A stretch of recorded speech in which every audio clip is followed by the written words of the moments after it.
आप देख रहे हैं हिमालयन मेल और मैं आपके साथ सुखप्रीत कौर बात करें। इस समय हम ब्लड डोनेशन कैंप में हैं जहां पे जम्मू यूनिवर्सिटी में डिस्टेंस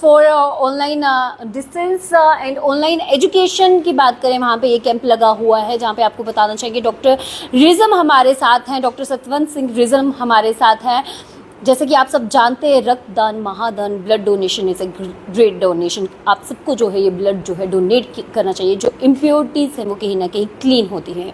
सर, क्या कहना चाहोगे आप इस डोनेशन, ब्लड डोनेशन पे? देखिए, सबसे पहले मैं आपका भी थैंक्स करता हूँ कि आप यहाँ पे पहुँचे हैं टाइम निकाल के। उसके बाद मैं डोनर्स का थैंक्स करता हूँ जिनकी वजह से हमेशा कैंप सक्सेसफुल होते हैं। दैन यूनिवर्सिटी ऑफ जम्मू जिसने हमें मौका दिया कोलैबोरेट करने का।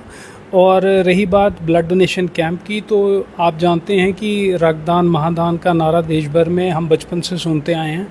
उसी को ध्यान में रखते हुए young blood association government hospital Gandhinagar की एंटायर टीम आप देख रहे हैं मेरे साथ हैं।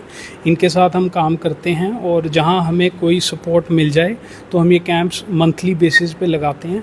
उसी को आगे बढ़ाते हुए आज ये कैंप यूनिवर्सिटी ऑफ जम्मू में लगा है। मेरी लोगों से यही अपील है कि जो आपके अंदर एक हेजिटेशन है ब्लड डोनेशन को लेके, प्लीज़ उसे निकाल दीजिए, क्योंकि आप जब इस कॉज को समझेंगे तो आपको फ़ख्र महसूस होगा कि सबसे बड़ी सेवा आप कर रहे हैं समाज की, देश की, अपने दोस्तों की, रिश्तेदारों की।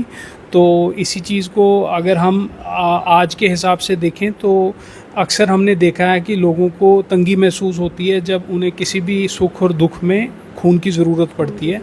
तो हम जब भी कैंप लगाते हैं, हमारी ये कोशिश रहती है कि हम हमेशा जिस डोनर ने ब्लड डोनेट किया उसको गवर्नमेंट की तरफ से कार्ड दिलवाएं और उस कार्ड की वैलिडिटी 1 साल रहती है।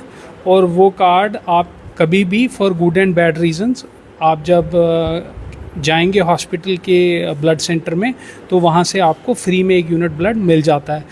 देखिए, आज के ज़माने में आपकी और मेरी जेब में डिफरेंट टाइप के कार्ड्स होंगे, लेकिन अगर मैं रैंडमली किसी को सड़क पे चलते ये पूछ लूँ कि आपके पास एज ए ब्लड डोनर का कार्ड है, तो नहीं है जी। लेकिन जब ब्लड की ज़रूरत पड़ती है और हम ढूंढने निकलते हैं तभी हमें ये प्रॉब्लम आती है। तो हमें एक समाज में एक ऐसा ब्लड डोनर का बेस बनाना पड़ेगा ताकि जब हम सोशल कांटेक्ट में आ जाएं एक दूसरे के, तो हमें इतनी दरबदरी ना हो। कोई ना कोई आपके कनेक्शन में निकल आएगा, कोई मेरे कनेक्शन में, एक बेस तो जनरेट करना पड़ेगा समाज में। उसी को लेके हम काम कर रहे हैं और हेल्थ डिपार्टमेंट की एंटायर टीम हमें सपोर्ट करती है, क्योंकि वो इस ऑब्जेक्टिव को समझते हैं कि अल्टीमेटली हॉस्पिटल्स में कितना बड़ा क्राइसिस ये लोग भी फेस करते हैं। दुखी मन से कई बार इन्हें ना करना पड़ता है जब इनके पास कोई ब्लड का यूनिट नहीं होता, पर्टिकुलरली जब कोई एक टाइप ऑफ इनको ब्लड ग्रुप देना पड़ता है। तो जब तक हम इनको सपोर्ट नहीं करेंगे तो हम इन पे हक भी नहीं जता सकते कि आप हमें खून दीजिए, राइट? सर, जैसे बात करें कहीं ना कहीं जो ब्लड डोनेट करने आते हैं या उनके माइंड में एक सवाल होता है कि अगर हम ब्लड डोनेट करेंगे भी तो हमारे अंदर ब्लड नहीं बनेगा, या ऐसे कुछ सवाल रहते हैं। देखिए, यही एक हेजिटेशन है सबसे बड़ी, जिसके पीछे लोग सोचते हैं कि उन्हें कमज़ोरी महसूस होगी। ऐसा कुछ भी नहीं होता। डॉक्टर्स इस बात पे मुझे काटेंगे अगर मैं कुछ गलत बोलूँगा तो। With in hours you feel normal and with in days जितना आपका 300 ml ब्लड निकाला जाता है एक बैग में, वो आपका फिर से विद इन डेज पूरा हो जाता है बॉडी में। एंड जो एक ब्लड रीजनरेशन का प्रोसेस है बॉडी के अंदर, वो बेसिकली आपके एंटायर बॉडी को हेल्प करता है, आपके ऑर्गन्स फील फ्रेश करते हैं। मैं एक छोटी देसी तरीके से एग्जांपल दूंगा। आप 2 व्हीलर ड्राइव करते हैं या 4 व्हीलर ड्राइव करते हैं तो उसका इंजन ऑयल चेंज करना पड़ता है ना, उसका एक टाइमली दिया हुआ है। तो वैसे ही ये भी एक इंजन ऑयल है शरीर को चलाने के लिए। इससे भी टाइमली बेसिस पे अगर चेंज कर दिया जाए तो आपकी बॉडी की परफॉर्मेंस इम्प्रूव होती है, आपके ऑर्गन्स फ्रेश फील करते हैं। सर, जैसे कि अगर मैं गलत नहीं हूँ तो अगर हम ब्लड डोनेट करते हैं उसके बाद हमारा कहीं ना कहीं ब्लड जो है क्लीन होता है, इम्प्योरिटीज़ जो है ख़त्म होती है। बिल्कुल ठीक कह रहे हैं आप। जैसे ही आपकी बॉडी में से ब्लड निकाला जाता है तो उसके बाद एक्टिव रेड ब्लड सेल्स की एक प्रोसेस शुरू हो जाता है, जिससे शरीर में फिर से रीजनरेशन होती है, नए खून की WBCs भी बनते हैं और उससे ऑर्गन्स भी फ्रेश फील करते हैं जब उन्हें एक नया खून जिसकी एनर्जी हाई है और जिसकी क्वालिटी भी अच्छी है।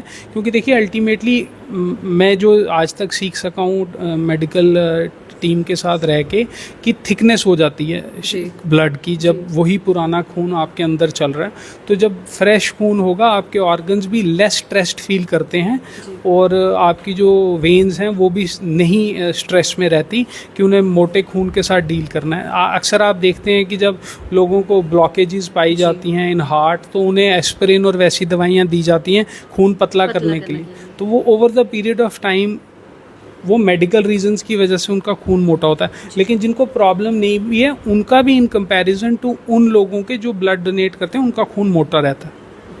हाँ मैम, क्या कहना चाहेंगे आप? मेरा सबसे इम्पॉर्टेंट एज ए डॉक्टर में ना सबको ये अवेयर करवाना चाहती हूँ कि बहुत लोगों को ये कंसेप्ट नहीं है, लोगों के दिल में ये होता है चलो ब्लड तो देना है, क्या मैं दे सकता हूँ कि नहीं दे सकता हूँ।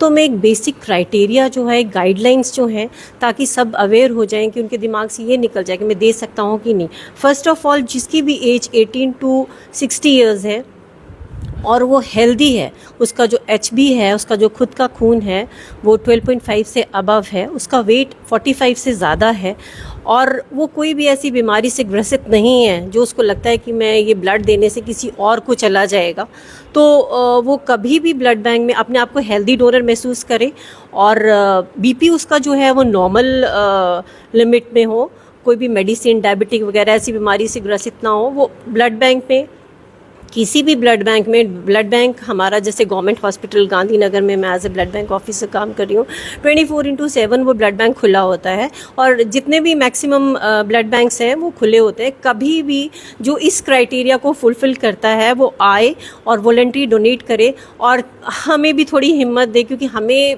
जब ब्लड की शॉर्टेज आती है, जैसे कि इन्होंने अभी बताया कि ब्लड बैंक में कभी कभी हमें बुरा लगता है जब कोई पेशेंट ऐसा आता है, उसके डोनर्स मैक्सिमम ब्लड दे चुके होते हैं और उसकी फैमिली के लोग मैक्सिमम एक जो डोनर है वो आफ्टर एवरी 3 मंथ्स के बाद ब्लड दे सकता है, मेल्स, एंड फीमेल्स जो है एवरी 4 मंथ्स के बाद ब्लड दे सकते हैं।